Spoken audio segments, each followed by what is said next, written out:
தமிழ்நாட்டில் 2026ஆம் ஆண்டு வரப்போகும் சட்டமன்ற தேர்தல் முடிவுகள் எப்படி வரும் என்பதை தற்போது நடந்து முடிந்திருக்கும் பீகார் தேர்தல் உணர்த்தப் போகிறது என்று கூறி வந்தனர் அரசியல் நோக்கர்கள். தற்போது பீகார் சட்டமன்ற தேர்தலும் நடந்து முடிந்து முடிவுகளும் வெளியாகி இருக்கின்றன. தேசிய ஜனநாயக கூட்டணிக்கு மிகப்பெரிய வெற்றியை பீகார் மக்கள் அளித்து வரலாற்றை உருவாக்கியுள்ளனர். மாநிலத்தில் மொத்தமுள்ள 243 தொகுதிகளில் ஆட்சி அமைக்க குறைந்தது 122 இடங்கள் தேவை. தற்போதைய தகவலின்படி தேசிய ஜனநாயக கூட்டணி பெரும்பான்மைக்கு தேவையான இடங்களை விட மிக அதிக இடங்களை பெற்று ஆட்சியை மீண்டும் கைப்பற்றி இருக்கிறது. ஆனால் இந்தியா கூட்டணி மிக சொற்பமான தொகுதிகளில் மட்டுமே முன்னிலையில் உள்ளது. பிரசாந்த் கிஷோர் தலைமையிலான ஜன்சுராஜ் கட்சி எந்த இடங்களையும் கைப்பற்றவில்லை. எத்தனையோ குற்றச்சாட்டுகளையும் விமர்சனங்களையும் இந்தியா கூட்டணி முன்வைத்திருந்தாலும் அதையெல்லாம் பொய்யாக்கி இருக்கிறது தேர்தல் முடிவுகள். அதைவிட பீகாரின் தேர்தல் அரசியல் வரலாற்றிலேயே பெண்களின் வாக்குப்பதிவு அதிகமாக இருந்தது இந்த தேர்தலில்தான். இதையெல்லாம் வைத்து இந்தியா கூட்டணி அப்படி வெற்றி பெறும் இப்படி வெற்றி பெறும் என்று பேசியவர்கள் இன்றைக்கு அமைதியாகிவிட்டார்கள்.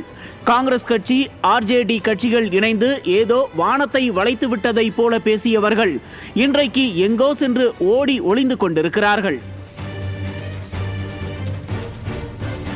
பீகார் தேர்தலையும் அதன் முடிவுகளையும் எதிர்நோக்கி காத்து கொண்டிருந்தது அம்மாநில மக்கள் மட்டுமல்ல, ஒட்டுமொத்த இந்தியாவுமேதான்.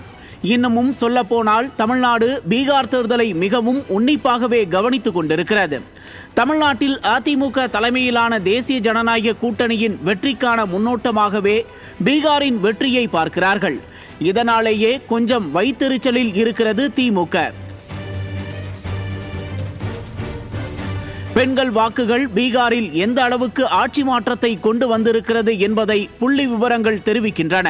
இங்கு தமிழ்நாட்டில் பெண்களுக்கு எதிராக நடக்கும் வன்கொடுமைகள், பாதுகாப்பு குறைபாடுகள் எல்லாமுமே எதிர்வரும் சட்டமன்ற தேர்தலில் எதிரொலிக்கும் என்பது பீகார் தேர்தலின் முடிவுகளில் இருந்து கண்கூடாக தெரிகிறதே. ஆக பீகாரில் மிகப்பெரிய வெற்றி பெற்று ஆட்சி அமைக்கும் தேசிய ஜனநாயக கூட்டணியின் வெற்றி தமிழ்நாட்டில் எதிரொலிக்குமா? இந்தியா கூட்டணியை அதல பாதாளத்தில் தள்ளிவிட்டது யார்?